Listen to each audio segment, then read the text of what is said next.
Hello and welcome to Real Talk Tonight, the show where we talk to FMTV students, film and television production students, about their recent projects in their graduating year.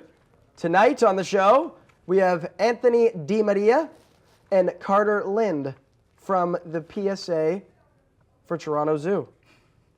We'll get more into... Folks, give it up. Anthony, camera operator, but also co-creator of sorts, had the idea, did the pitch. You were here from the start with this project. Yep. Carter, director. Big shot. Heck yeah. Yeah, loves animals. And animals love him. And we'll get into that just in a bit. That was awkward.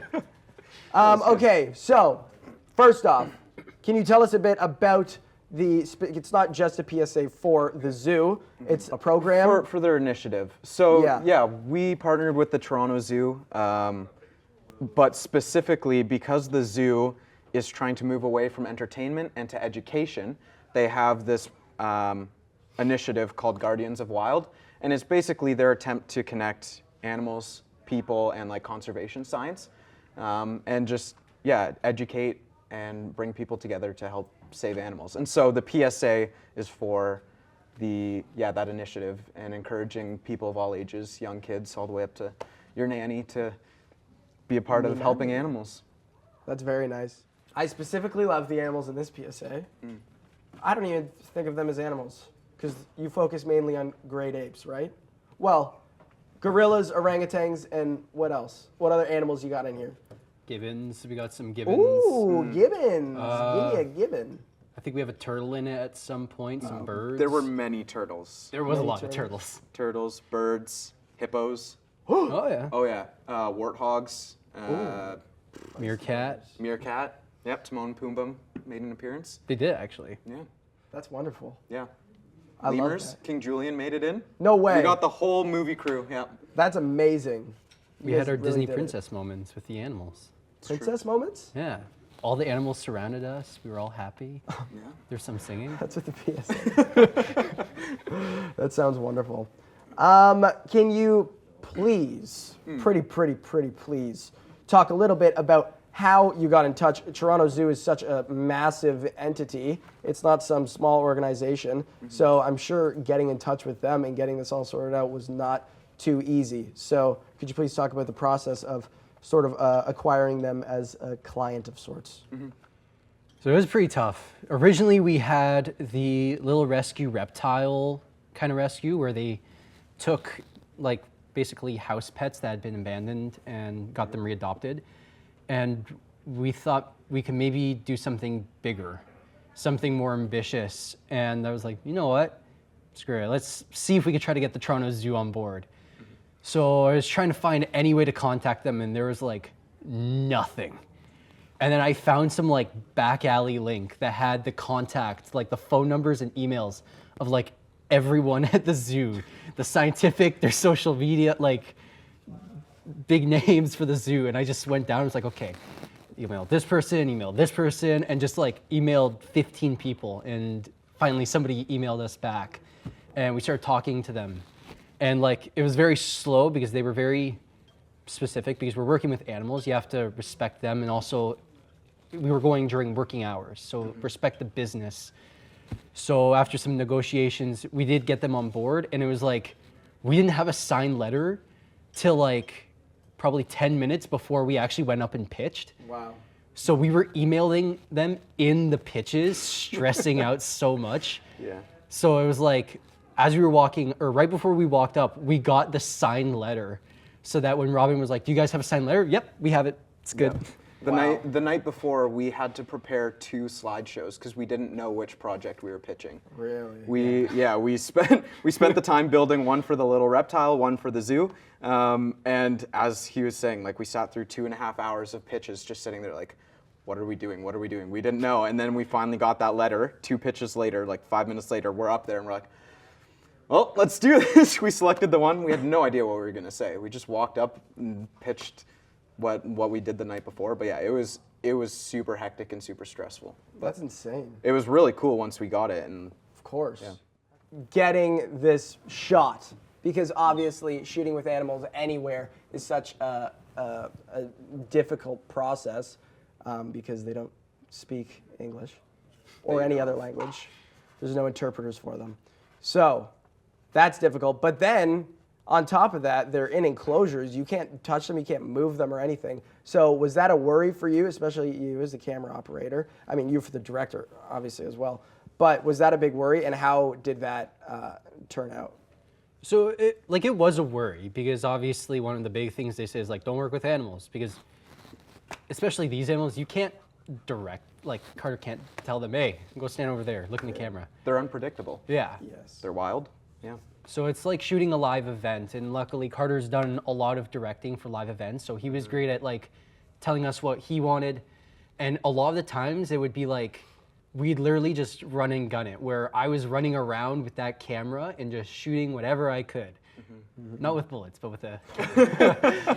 Gunning down all the endangered species. Yeah, but no, like there was a specific moment, like the big shot that everybody loves, where we were about to like film the little girl, and I just got tapped on the shoulder, and Carter's like, turn around. So I like whipped the camera around, and I got it like framed immediately.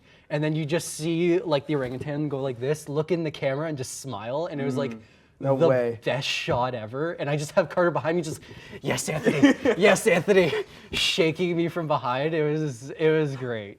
There was a lot of unpredictability because of the animals, and like you never know what they're gonna do. So we were trying to plan our shots. Like we talked about a second unit in case like none of the animals were working. So it's like we have to like get the shots of the little girl, but if none of the animals are participating, then how do we get those shots? And we didn't know like what would be open and what wouldn't be, because like when gorillas are having sex, it's aggressive and we can't have people in there. So they had a whole building shut down that we didn't even know if we'd get in. And that happened. And shoot, that was happening. Like it was, Yeah, they called the day before, and they were like, yeah. No, it was during the equipment Yeah, it was during equipment pickup. in the middle of equipment pickup. Yeah. They said you can't be filming. They said part of gorillas the freak building is closed because, in nice terms, they're doing reintroductions where they bring the 5 females in with the 1 male, and they make friends and babies, which supposedly is 5 females, 1 male. Yep. And you know what? Like, That's a different kind of film. I don't know. Maybe we go back reshoot. That's disgusting. Yeah. Gross. Actually, I don't think it's very disgusting because it's actually natural. it's nature, True. circle of life. Yeah, it's natural for 1 man Whoa! Don't to say take it, a on gorilla. 5 females in 1 morning. Wow. 1 gorilla. See, this is what I'm talking about. I see them as borderline human. Are you pitching us a new movie? Are we going back to shoot this? I don't know This if would be Toronto's very going to be as educational. down with this one. As down with the... I'm sure there's a market for it. There's definitely a market for it. And speaking of that, it might be up Carter's alley, actually, because Carter met someone during the filming. Isn't that right? I did. My soulmate, Your soulmate. What Yeah. was her name? Poopy. Oh, that's so It's beautiful. true. Where is she from? She's from Germany, actually. Germany? Well, originally Sumatra, but Yes. then she moved to Germany, which is where she was named Poopy, which means doll. It is like a very nice name. Unfortunately, when you come to Canada and you're speaking English, Poopy is a very different meaning. What does it mean? Doll. Oh. Yeah. I thought it meant shit. Lost in Well, translation. okay, wait, we didn't yes. even say what Poopy is is? Poopy? Yes. Oh yeah, throw up a picture of Poopy. Yeah, we can show. Yeah, so like Anthony was saying, we were setting up a shot right next to the orangutan exhibit, and somebody mentioned to me, they're like, Carter, look. And this orangutan, she is the oldest living orangutan in North America at 59 years old, I believe it was. And she had walked right up to the edge where there's no glass, and it's just like the railing and the water between us. And so I turned to Anthony and I was like, Anthony, start rolling, go. And he turns around and she looks right up at the camera and smiles. And we can put a clip probably if we have it.